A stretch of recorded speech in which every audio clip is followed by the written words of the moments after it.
main. Iya, waktu itu kita suruh ngopi data 600 kasus, 600 permasalahan yang ada di Bandung.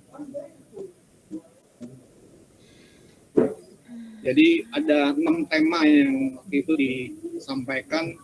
Ada yang berkaitan dengan tema kemajuan Bandung, ada tema tentang kesehatan, ada tema tentang kemacetan, dan lain sebagainya. Ya, kita sama-sama waktu itu mencoba untuk dari satu tema kesehatan itu aja sekitar ada 100-an lah. Kemudian kita pilah-pilah lagi, diambil kira-kira yang menarik apa sih dari data tersebut misalnya waktu itu yang diambil adalah perbandingan orang sakit di Bandung yang cewek sama yang cowok itu banyakan mana sih. Menurut kita waktu itu kita sama-sama berdiskusi, kemudian fasilitas apa aja sih yang ada di sana, kemudian apa aja yang menjadi permasalahan di sana. Kemudian baru kita cuma ngambil 3 poin dari permasalahan yang banyak itu, 4 poin yang ada di sini ini 4 poin. Poin utamanya ini keluhan kesehatan warga Bandung. Kemudian dari 4 poin itu coba divisualkan ke dalam infografik, kemudian dicari penekanan besarnya, gambar besarnya yang menjadi poin interestnya si visual infografik itu apa. Ikonnya cepot menurut tim kami waktu itu dianggap bisa mewakili tentang Jawa Barat atau Bandung. Ya, alhamdulillah diapresiasi oleh dari sekitar ada 100 tim yang ikut lomba tersebut. Membanggakan karena kita cuma ngirim 1 tim dapat juara 2. Ya, kira-kira seperti itu sih proses ini.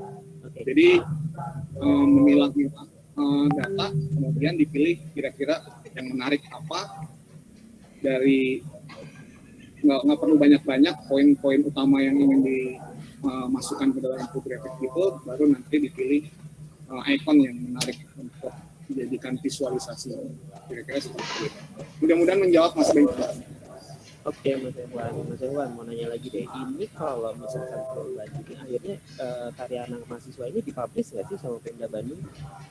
Waktu itu dipamerin pas acara pengumumannya di Balai Kota Bandung. Dan digunakan ya mereka ya sebagai infografis kebutuhan mereka ya gitu ya. Ya, menariknya ya itu tadi dari 3 kelompok pemenang tersebut dapat real project data, pasti otomatis ya udah berdasarkan dari kategori penting dan tidak penting dan mendesak tersebut, nanti bagaimana memvisualkannya ya tadi sebetulnya dari contoh kasusnya Desi dan Oki itu sih ya berkait dengan momennya seperti apa, sehingga nanti visualisasinya menyesuaikan baik itu berkaitan dengan peristiwa maupun berkaitan dengan wilayah atau geografis dari si infografis yang kita buat tadi. Kira-kira seperti itu. Oke, kita masuk lagi, ada pertanyaan lagi nih. Berapa lama kira-kira pembuatan sebuah infografis mulai menerima data sampai tahap selesai desain? Apakah ada kesulitan yang sering dialami atau umum dalam proses pembuatan infografis? Lalu apa solusinya? Iya, kesulitan sih biasanya kalau yang terkait sama kegiatan di kantor ya karena tenggat ya, mau nggak mau sih harus jadi dengan waktu yang sudah ditentukan gitu. Mungkin kalau kerjaan luar sih yang biasanya berkait sama permasalahan, biasanya banyak revisi lah, ini itu biasanya pekerjaan. Ya. Dalam pembuatan infografis, data yang ada di dalam tersebut divisualisasikan sesuai dengan komposisi dan warna tertentu sesuai dengan apa yang data tersebut berikan. Apakah dalam pembuatan infografis, data yang ada di dalam tersebut divisualisasikan sesuai dengan komposisi dan warna tertentu sesuai dengan apa yang data tersebut berikan? Jadi kita dapat data, itu yang kita kerjakan, Mas. Apakah seperti itu, Mas? Apakah bisa? Mau nggak mau ya ditaruhnya di kiri sebagai utamanya gitu. Kan yang menjadi kan biasanya sebelah kiri karena kan urutan kiri ke kanan ya. Walaupun kalau menjadi kalau dari kacamata orang kan biasanya pilihan halaman biasanya di sana. Tapi kalau untuk infografis sih kalau untuk kita mengikuti urutan baca aja dari kiri ke kanan, atas ke bawah gitu sih. Karena kalau di tengah terkadang kalau misalnya menjadi center spread, kalau itu menjadi gambar wajah sih kadang-kadang agak mengganggu sih, karena kan pasti potongan halaman. Tapi kalau itu menjadi gambar yang dinamis, pilihan di tengah juga menarik sih. Ini fungsional.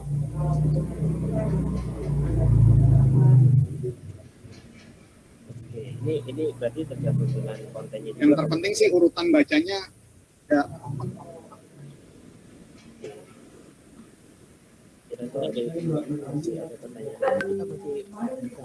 Oke, cukup ya.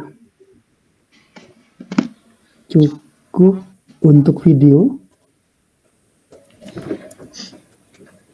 Baik. Yang perlu menjadi catatan sebenarnya begini. Ketika kalian nanti sudah memilih berita, maka berilah highlight atau carilah kata kunci dengan menggarisbawahi kata-kata yang penting. Saya berikan contoh real saja. Saya akan mengambil di sini ya.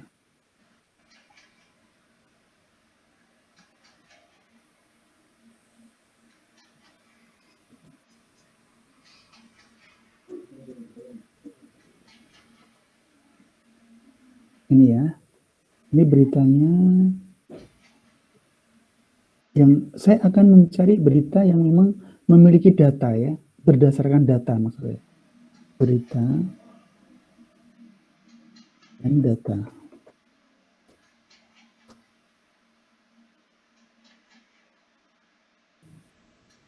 Tentang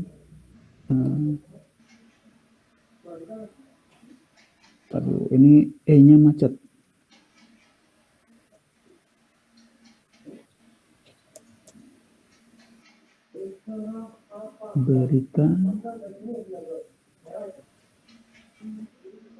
Berita dan data terkini vaksin anak 6 tahun, anak sampai dengan 11 tahun. Nah, itu aja dulu.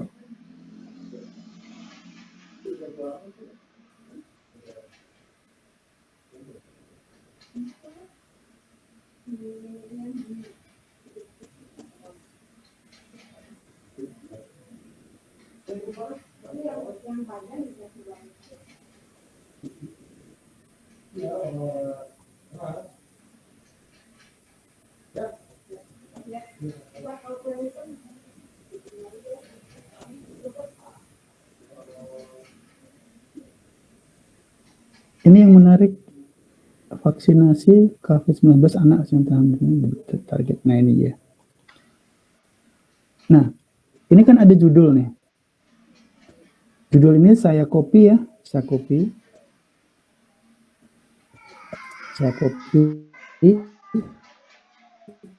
Kemudian idenya adalah ini. Bukan ya, sebentar. Nah ini dia. Nanti di copy di sini nih, di copy sini. Nah seperti itu. Aduh ini kebanyakan.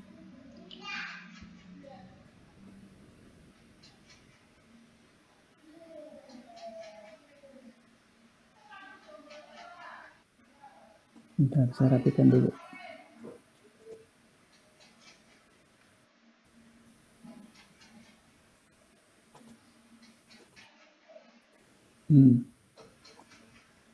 Vaksinasi COVID-19 anak. Nah, ini mana yang menjadi keyword?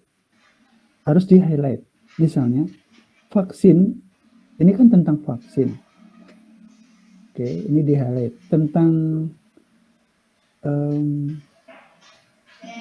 Sudah, ini di highlight dengan diberikan warna merah. Anak usia 11 tahun, ini di highlight juga. Artinya kalau 6 sampai 11 tahun itu kan ya,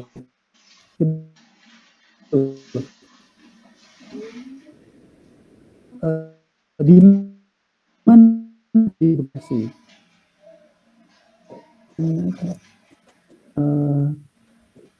Target dalam sebulan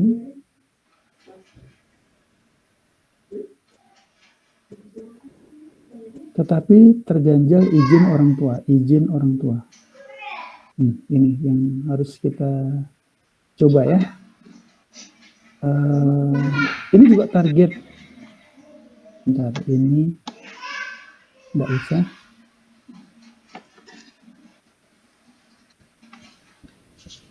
(14 Desember 2001 atau 2022). Ini kali ya. Nah, kalau udah di highlight berarti kita mencari hubungan yang paling utama. Kalau banyak dulu ya, saya hapus dulu. Kemudian saya menuliskan dengan kode A biar beda aja. Dengan warna merah ya, dengan warna merah atau biru lah. Ya, berbeda.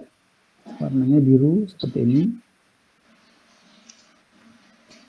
Bahwa highlight pertama A itu tentang vaksin.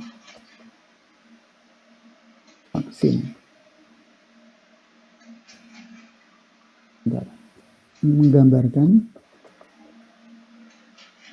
tentang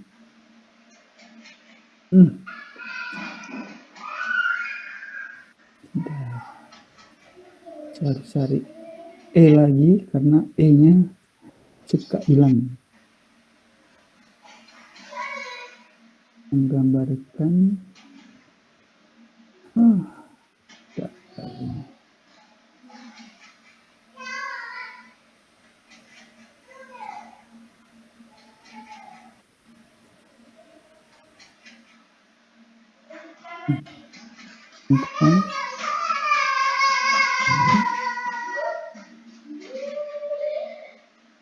menggambarkan tentang vaksin.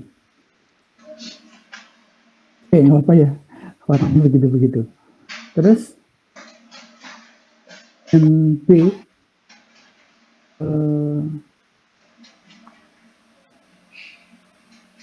anak 6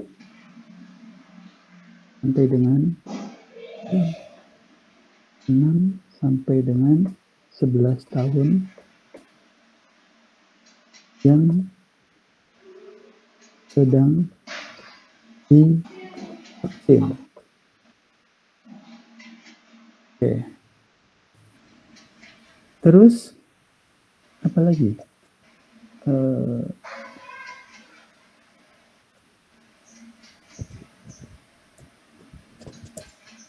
Bahwa vaksin ini ada hambatan. Hambatannya dari mana? Kan tadi kan kata kuncinya kan ada hambatan gitu ya. Seperti ini. Terganjal izin orang tua. Nah, orang tua itu kadang-kadang nggak memberikan izin anaknya itu divaksin gitu ceritanya. Nah, terus ini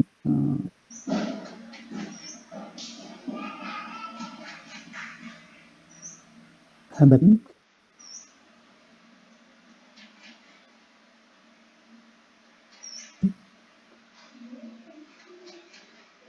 izin orang tua. Oke. Terus apakah ada lagi gitu loh. Nah, sekarang intinya itu kan ini, apakah ada keyword yang lain lagi? Ini sudah targetnya ini nanti saja. Yang terpenting kita mau bikin ilustrasinya dulu kan. Ya, kita berdasarkan urutan yang tadi. Buat ilustrasi infografisnya. tetapi diceritakan di big idea dulu gitu. Ceritakan di big idea-nya, ya, dengan menarik keyword dari headline. Cara mudahnya begitu. Nah, nanti baru kalian mencari simbol-simbolnya.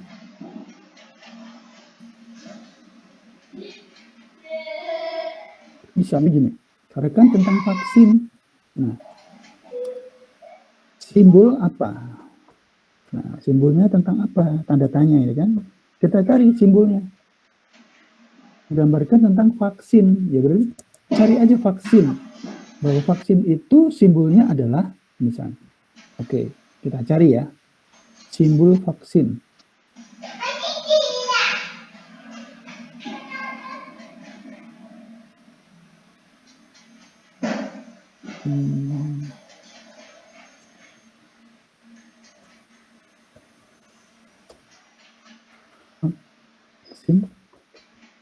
Simbol.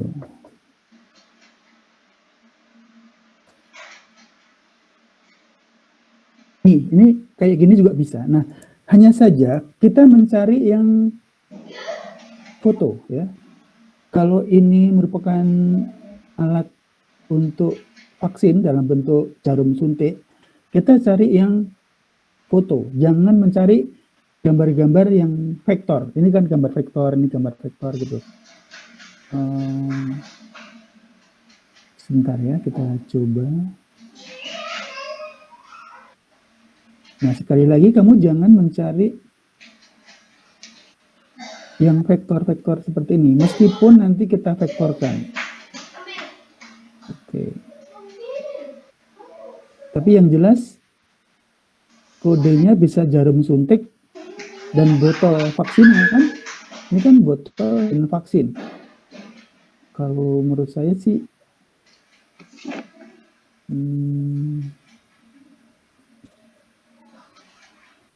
kita cari simbolnya seperti ini, antara botol dan jarum suntik, tapi dalam bentuk foto, gitu lah. Jadi kamu bahannya nanti tidak boleh vektor, tapi harus fotografis.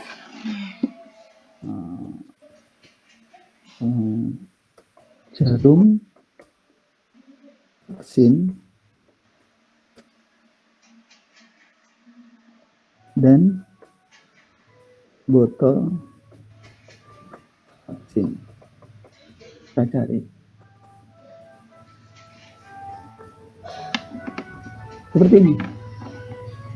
Apakah ini? Ini kan banyak sekali ya, makanya menentukan simbolnya ini yang harus hati-hati. Gitu. Karena ini akan menentukan banget gitu. Oke, kita coba mana yang mewakili, apakah ini bisa mewakili misalnya. Nanti ini dihilangkan. Oke, kayaknya ini mewakili, cukup mewakili. Di antara yang lain ya. Kan ada botolnya dan ini nggak usah terlalu lama sih. Ini tadi contoh dari yang lain. Saya akan membuat contoh yang berbeda. Saya akan buatkan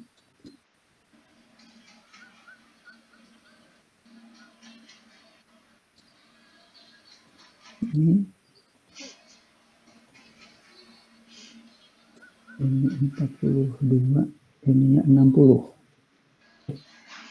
Saya lupa ya, kayaknya sih ya. Create seperti ini. Kemudian saya tempatnya mungkin saya akan buat agak di sini saja. Oke, sini, nggak ke bawah ya. Dan nanti di sini ada anak yang sedang disuntik. Tergantung dari yang di highlight di keywordnya tadi, di big idea-nya. Ya. Ini sudah dapat simbolnya kan. Terus anak 6 sampai 11 tahun yang sedang divaksin. Berarti ada yang memvaksin, ada yang menyuntik. Jadi anak yang sedang disuntik vaksin ceritanya gitu. Oke. Kita cari.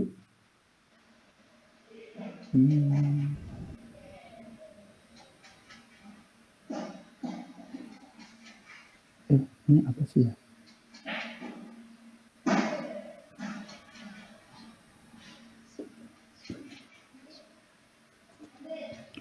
Anak SD yang divaksin.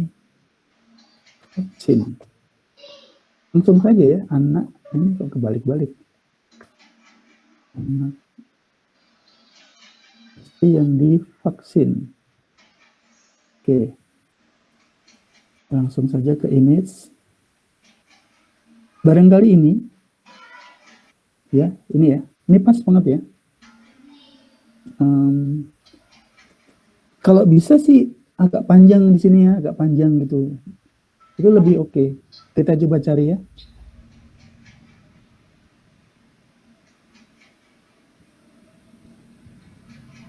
Nanti lebih representatif mana? Oh ini lebih panjang. Oke, saya rasa ini menarik, agak panjang gitu ya. Kita ambil, langsung kita olah di Photoshop. Ini